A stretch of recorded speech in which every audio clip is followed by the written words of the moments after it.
तुम्हाला माहिती आहे का, तुमच्या घरात जर का ही एक वस्तू असेल तर तुमच्या घरात लक्ष्मी ही सूक्ष्म रूपात असते असं म्हटलं जातं. कुठली ती गोष्ट आहे तर तुमच्या घरातलीच एक गोष्ट आहे. पण जर का अजूनही तुम्ही तुमच्या घरात ही वस्तू ठेवलेली नसेल तर तुम्ही आजच ती आणून ठेवू शकता. कोणती आहे ती वस्तू तुम्हाला नक्कीच सांगते, पण त्याआधी आपल्या पेजला फॉलो केलं नसेल तर नक्कीच फॉलो करा.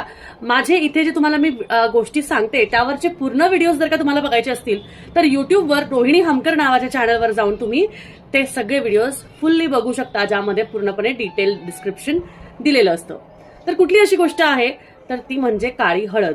काळी हळद जी आपल्या घरात असते, अखंड काळी हळद आपल्या घरात जर का असेल तर आपल्या घरात लक्ष्मी ही सूक्ष्म रूपात वास करते. कारण लक्ष्मीला आवडणारी ही हळद आहे आणि काळ्या हळदीमध्ये तिचा वास असतो. त्याला घरात कसं वापरायचं, त्याची पूजा केल्याने धनाचा हंडा आपल्याला कसा सापडू शकेल याचा व्हिडिओ मी